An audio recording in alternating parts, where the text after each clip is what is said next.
की अपना वर्णन किया। इस रूप में जो मुझे जान लेता है स सर्वविद भजति, वो हर प्रकार से मेरी सेवा कर रहा है। वो दान न दे तो भी दान देने का पुण्य प्राप्त कर रहा है, वो यज्ञ न करे तो भी यज्ञ करने का फल प्राप्त कर रहा है। सर्वविद भजति, सर्व वह सर्वविद है, माम सर्वभावेन भजति, मुझे सब प्रकार से मेरा भजन कर रहा है। सब प्रकार के भजनों का फल उस जीव को मिलेगा। किसको मिलेगा? जो 15वें अध्याय में भगवान के स्वरूप का वर्णन किया गया, इस वर्णन को हृदय में उतारता है, हृदयंगम करता है, वह सर्वविद है।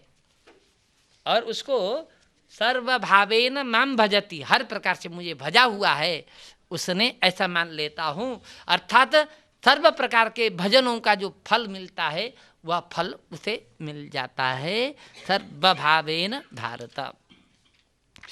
अब 20वें श्लोक में कहते हैं इति गुह्यतमं शास्त्रम् इदमुक्तं मया नघ एतद् बुद्ध्वा बुद्धिमान् स्यात् कृतकृत्यश्च भारत। अब फलश्रुति बता रहे हैं। मया अनघ, पहली लाइन का अंतिम शब्द मया नघ, यहाँ 2 शब्द हैं, मया और अनघ। अनघ माने निष्पाप। ए अर्जुन, मैंने तुमको अत्यंत गोपनीय शास्त्र यह बता दिया, अत्यंत गोपनीय शास्त्र बताया। गुह्यतमं माने गोपनीय, अत्यंत गोपनीय। इदम शास्त्रम उक्तम, यह शास्त्र तुमको बताया। तो गुरु लोग सबको ज्ञान नहीं देते, बहुत परीक्षा करते हैं, बहुत परीक्षा लेकर के ज्ञान देते हैं।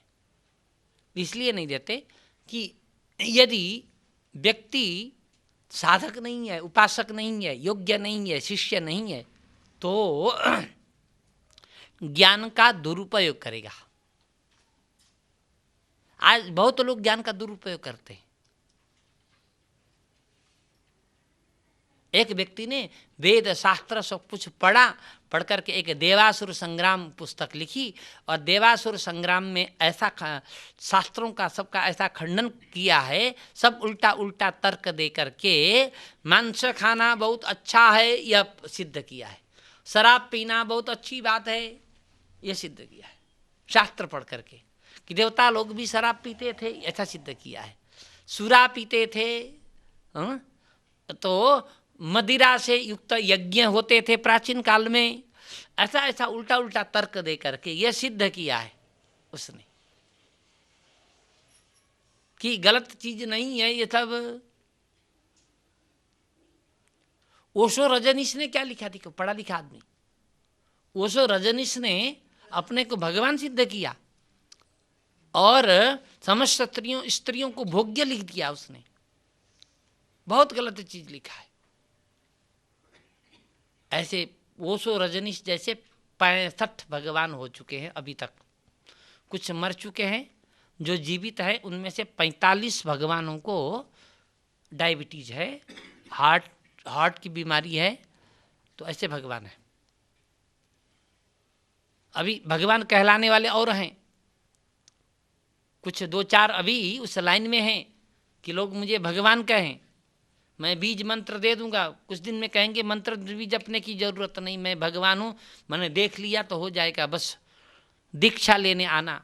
1100 की दीक्षा, 2100 की दीक्षा, 3100 की दीक्षा, 5100 की दीक्षा, 11,000 की दीक्षा, विशेष दीक्षा, तो बस तुम्हारा काम हो जाएगा।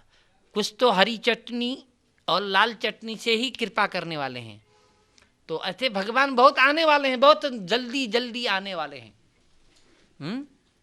शास्त्र पढ़ना, क्या वे भगवान हैं? उनको कोई बीमारी है कि नहीं पूछ लेना। भगवान को बीमारी होती है क्या? भगवान कभी बीमार होगा बताइए? कोई भगवान है तो कोई बीमार होगा? हाँ? और भगवान के विधान को कोई टाल सकता है? मैंने कल या परसों एक दृष्टांत बताया था, एक राजा था, 6ठी पीढ़ी तक उसने व्यवस्था कर रखी थी, 7वीं पीढ़ी की व्यवस्था कहते हो वह चिंतित था संत के पास गया और संत ने कुछ नहीं दिया, बिना कुछ दिए ऐसा ऐसा ज्ञान उसको हुआ कि 7वीं की पीढ़ी की चिंता छोड़ दिया उसने। संतों के पास जाकर के ज्ञान की प्राप्ति होती है, ज्ञान से हम अपने को समझा ले जाते हैं, इसी में सुख है, इसी में आनंद है। संत किसी भगवान के द्वारा विधान किए गए कार्यों में संत कोई दखलंदाजी कर ही नहीं सकता, करता भी नहीं है, कर भी नहीं सकता। यदि कोई आपको बरगला रहा है तो झूठे रूप में बरगला रहा है, आप अपने पैसों की बर्बादी कर रहे हो, अपने समय की बर्बादी कर रहे हो। जो हमारे प्रारब्ध में लिखा हुआ है उसको कोई मिटा नहीं सकता। हाँ, दूसरी बात, आज खराब समय हमारा है तो कल अच्छा समय आने वाला है, आज अच्छा समय है तो कल खराब समय आने वाला है। ये ऐसे चलते हैं साइकिल की तिल्ली की तरह, नीचे के ऊपर, नीचे के ऊपर, ऊपर के नीचे, नीचे के ऊपर, ये होते रहते हैं। चक्रार पंक्ति रिव गच्छति भाग्य पंक्ति, भाग्य की पंक्ति चक्र माने चक्के पहिए के आर माने तिल्ली की तरह नीचे ऊपर होती रहती है। तो इसलिए इसमें चिंता करने की जरूरत नहीं। जीवन तो में जो कुछ पाना है भगवान ने दे दिया है, और जब तक जिएंगे तब तक भी देता रहेगा। अब तो अगले जन्म में क्या पाना है यह सोचने की आवश्यकता है। इसलिए ज्ञान का जो विषय है वह दुरुपयोग करने वालों को के पास न चला जाए। इसलिए गुरु लोग कहते हैं योग्य को देना, परीक्षा लेकर के देना। भगवान कहते हैं कि मैंने गोपनीय ज्ञान तुमको दिया क्योंकि तुम मेरे भक्त भी हो, प्रिय भी हो, सखा भी हो, इसलिए मैं तुमको दे रहा हूं। इति गुह्यत एतद् बुद्ध्वा बुद्धिमान स्यात्, इसको जो समझ लेगा, एतद् बुद्ध्वा मेरे द्वारा कहे गए इस 15वें अध्याय में जो कहा गया उसको समझने वाला बुद्धिमान स्यात्, वह वास्तविक बुद्धिमान हो जाएगा। लोग क्या कहते हैं, संसार का ज्ञान हो तो बुद्धिमान कहते हैं। संसार का ज्ञान कब तक के लिए है? हम यह जान लें अमेरिका के राष्ट्रपति के सास का नाम क्या है, जान लें, ये भी ज्ञान है। अमेरिका के राष्ट्रपति के सास का नाम जानते हैं आप लोग?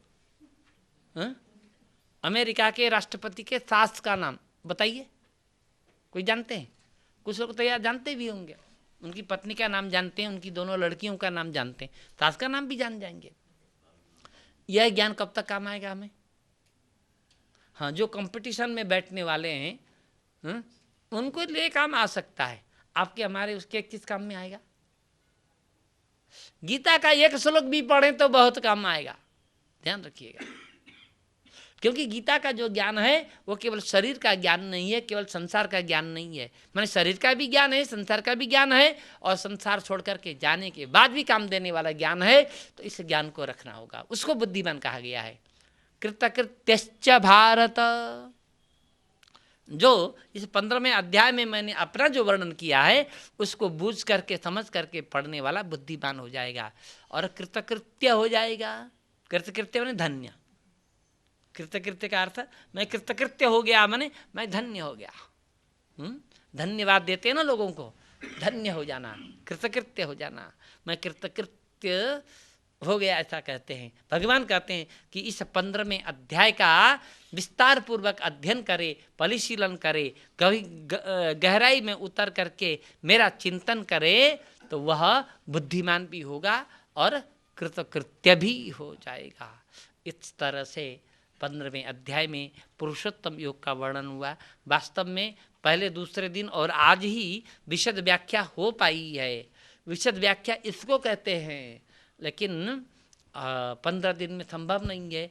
जितना भगवान ने अपनी व्याख्या करवाई ये भगवान जाने, लेकिन मैं चाहता हूँ कि 15 दिन में और कुछ न मिले तो कम से कम आपको गीता की भूख जगे, गीता के प्रति आपकी भूख जगे। इसी में मैं अपनी दक्षिणा मान लेता हूँ। आपकी भूख जग जाए गीता के प्रति, फिर पढ़ने की इच्छा हो और आगे पढ़ने की इच्छा हो, तो मेरी दक्षिणा है। इससे बढ़कर के दक्षिणा और हो ही नहीं सकती। एतत् बुद्ध्वा बुद्धिमान स्यात् कृतकृत्यश्च भारतः। वो अब फिर आगे के 16वें 17वें अध्याय में दैवी संपद, आसुरी संपद आदि की चर्चा होगी। फिर अंतिम अध्याय तो बहुत सार गर्भित है। श्रीमद् भगवत गीता का प्रारंभ शुच माने शोक शब्द से हुआ है। अशोच्यानन्न शोचस्तम, दूसरे अध्याय के 11वें श्लोक से, वहाँ सोच शब्द है। और माँ 18वें अध्याय के 66वें श्लोक में माँ शुचः करने वाले हैं, वहाँ पर भी शुच है। शुच माने शोक। तो शोक से शुरू करके शोक में समापन किया है। एक जो जितना उपदेश है वो उपदेश इसके अंदर है।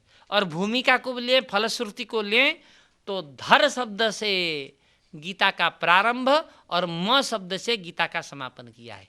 धर्म क्षेत्र में धर है ना, धर्म, वहाँ से धर ले लीजिए।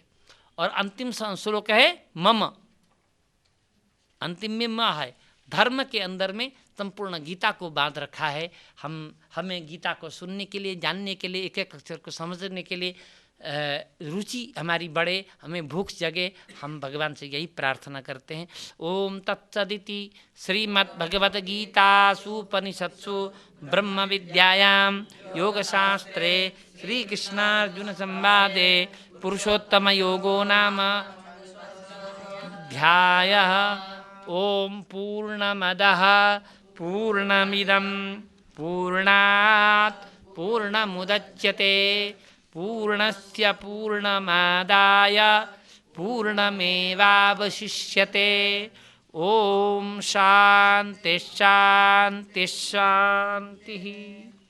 इदगुं हविः प्रजननं मे अस्तो दश वीरगुं सर्वगणगुं स्वस्तये आत्मसनि प्रजासनि पशुसनि ओकसन्यभयसनिः अग्निः प्रजां बहुलां मे करोत्वन्नं पयोरेतो अस्मासु धत्ता चन्द्रमा मनसो जातश्चक्षोः